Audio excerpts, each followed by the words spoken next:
दोस्तों एक शेर काफी मशहूर है, हमें अपनों ने लूटा गैरों में कहाँ दम था, मेरी किश्ती वहां डूबी जहां पानी कम था। जी हाँ दोस्तों, ईरान के लिए ये सटीक बैठता है। मिडिल ईस्ट में ईरान, इजराइल और अमेरिका के बीच का संघर्ष अब केवल दो देशों की जंग नहीं रह गया।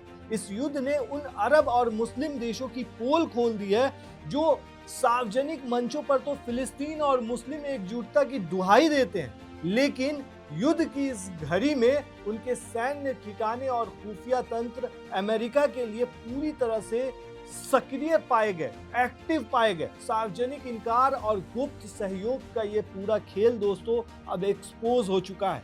ईरान और इजराइल के बीच बढ़ते तनाव के दौरान सऊदी अरब, संयुक्त अरब अमीरात, जॉर्डन और कतर जैसे देशों ने बार बार बयान जारी किया कि वो अपनी धरती का इस्तेमाल ईरान पर हमले के लिए नहीं होने देंगे। इन बयानों का उद्देश्य अपनी घरेलू जनता के गुस्से को शांत करना था बस, जो इजराइल की कार्रवाइयों से नाराज है। लेकिन जैसे ही ईरान ने इजराइल पर मिसाइल और ड्रोन हमले शुरू किए, इन दावों की हकीकत दुनिया के सामने आ गई। दोस्तों जानकारों का कहना है कि इन देशों ने रक्षात्मक सहयोग के नाम पर अमेरिका को वो तमाम सुविधाएं दी जिनके बिना इजराइल की रक्षा असंभव थी। रिपोर्ट्स के मुताबिक सऊदी अरब और यूएई ने न केवल ईरानी मिसाइलों के ट्रैक की खुफिया जानकारी साझा की, बल्कि अपना रडार सिस्टम को भी अमेरिकी कमांड सेंटर से जोड़ दिया। अमेरिका ने इस पूरे तनाव के दौरान अपने मिडिल ईस्ट स्थित बेस नेटवर्क का बखूबी इस्तेमाल किया। भले ही इन देशों ने आक्रामक हमले की अनुमति नहीं देने की बात कही थी, लेकिन लॉजिस्टिक्स और डिफेंस के मोर्चे पर यह बेस पूरी तरह से एक्टिव रहे। जॉर्डन का मुवाफक अल सॉल्टी बेस इस जंग के दौरान जॉर्डन ने सबसे ज्यादा चौंका दिया दोस्तों। उसने न केवल अपने हवाई क्षेत्र का उपयोग करने दिया, बल्कि ईरानी ड्रोन्स को मार गिराने में इजराइल की प्रत्यक्ष मदद की। सीधे तौर पर आप कह सकते हैं, खुले तौर पर जॉर्डन के इस कदम को मुस्लिम जगत में पीठ में छुरा घोंपने जैसा बताया गया। कतर का अल उदैर एयरबेस कतर में जो मौजूद है दोस्तों, अमेरिकी सेंट्रल कमांड ने अपने पूरे ऑपरेशन की कमान संभाली। कतर एक तरफ हमास और ईरान के साथ बातचीत का माध्यम बनता है, तो दूसरी तरफ अमेरिका के सबसे बड़े सैन्य ठिकानों की मेजबानी करता है। यूएई और बहरीन की बात की जाए, यूएई के अल धफ्रा बेस से तोही विमानों ने उड़ान भरी। वहीं दोस्तों जबकि बहरीन में स्थित 5वीं फल्ट ने खाड़ी के पानी में ईरान की घेराबंदी की। ईरान सऊदी समझौते की नाकामी। दोस्तों मार्च 2023 में चीन की मध्यस्थता से हुए ईरान सऊदी समझौते के बाद ये उम्मीद की जा रही थी कि क्षेत्र में एक नया मुस्लिम ब्लॉक बनेगा, लेकिन इस युद्ध ने साबित कर दिया कि अरब देशों का अमेरिका पर सुरक्षा निर्भरता का मोह अभी भी टूटा नहीं है। विशेषज्ञों का मानना है कि अरब शासकों को इजराइल से ज्यादा खतरा ईरान के शिया प्रभाव और उसके मिसाइल प्रोग्राम से लगता है। उन्हें डर है कि अगर ईरान क्षेत्र में महाशक्ति बनेगा तो उनकी अपनी राजशाही खतरे में पड़ सकती है। इस पोल के खुलने के बाद सबसे बड़ा संकट इन देशों ने अपनी जनता के बीच पैदा हुआ पाया।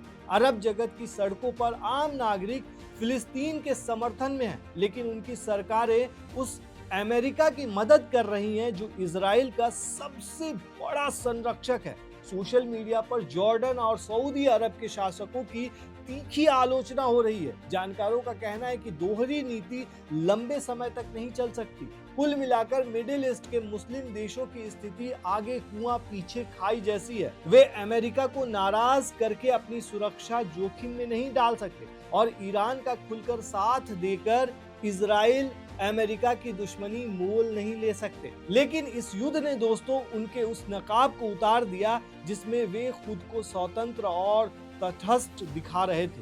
कूटनीतिक वास्तविकता यही है कि अरब देशों के बेस कागजों पर भले ही उनके हों, लेकिन उनका रिमोट कंट्रोल आज भी वाशिंगटन के पास है। मुस्लिम देशों के अलावा दोस्तों यूरोपीय देश भी अमेरिका के साथ खुलकर खड़े रहे। ब्रिटेन इस मामले में अमेरिका और इजराइल के साथ सबसे मजबूती से खड़ा रहा। ब्रिटेन ने साइप्रस स्थित अपने एयरबेस से टाइफून लड़ाकू विमान तैनात किए।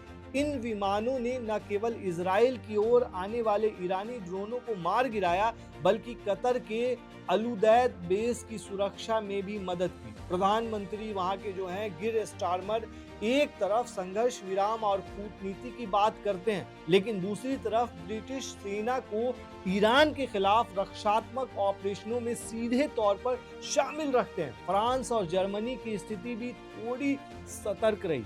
राष्ट्रपति मैक्रो अक्सर शांति दूत बनने की कोशिश करते हैं, लेकिन फ्रांस ने भी जॉर्डन और इजराइल के हवाई क्षेत्र में ईरानी मिसाइलों को ट्रैक करने और उन्हें रोकने में मदद की। दोस्तों, यूरोप इस युद्ध में अमेरिका का मौन लेकिन एक्टिव समर्थक है। वे चाहते हैं कि ईरान कमजोर हो जाए, लेकिन वे ये भी नहीं चाहते कि युद्ध इतना बड़ा हो जाए कि उनकी अपनी रसोई और पेट्रोल पंप पर उसका असर पड़े। कुल मिलाकर मुस्लिम देश और यूरोपीय देश सिर्फ एक पपेट की तरह काम कर रहे हैं, जिसका कंट्रोल राष्ट्रपति डोनाल्ड ट्रंप के हाथ में है। सीधे तौर पर दोस्तों, मिडिल ईस्ट में जो हुआ उसे सदियों तक नहीं भुलाया जा सकता। जो ईरान के जो सुप्रीम लीडर हैं दोस्तों खामनेई, उनको किस तरीके से मारा गया, जिस तरीके से देखा गया दोस्तों, कुछ दिन पहले वेनेजुएला में क्या हुआ, वहां के राष्ट्रपति को सीधे आधी रात में उठा करके ले आया गया। लेकिन उसके बाद ईरान के अंदर ऐसा नहीं किया जा सकता था, क्योंकि वहां के जो सुप्रीम लीडर हैं वो डट कर मुकाबला कर रहे थे। लेकिन इस युद्ध में एक चीज है दोस्तों कि ईरान अकेला पड़ गया, लेकिन अकेला भी भारी पड़ गया। जिस तरीके से वो लड़ता रहा कंटिन्यू, वो अपने आप में काबिले तारीफ है दोस्तों। और जिस तरीके से एक वीडियो वायरल हुआ जिसमें देख रहे थे दोस्तों, एक इंटरव्यू चल रहा था, जो सुप्रीम लीडर हैं ईरान के खामनेई, उनकी सुरक्षा में जो अधिकारी तैनात थे, उनसे रिपोर्टर पूछता है कि खामनेई मतलब जो हमला हुआ उस वक्त मौजूद थे यहाँ पे, वो चाहते तो बंकर में भी जा सकते थे। तो उस अधिकारी ने बताया कि खामनेई का कहना है कि मैं तो बंकर में चला जाऊंगा, लेकिन यहाँ की जो जनता है, सारी जनता, वो कहाँ से बंकर में जाएगी, मैं यहीं पे रहूंगा। मतलब दोस्तों उन्होंने डटकर मुकाबला किया दोस्तों। लेकिन कहने का मतलब यह है कि जितने भी मुस्लिम देश थे, किसी ने साथ नहीं दिया।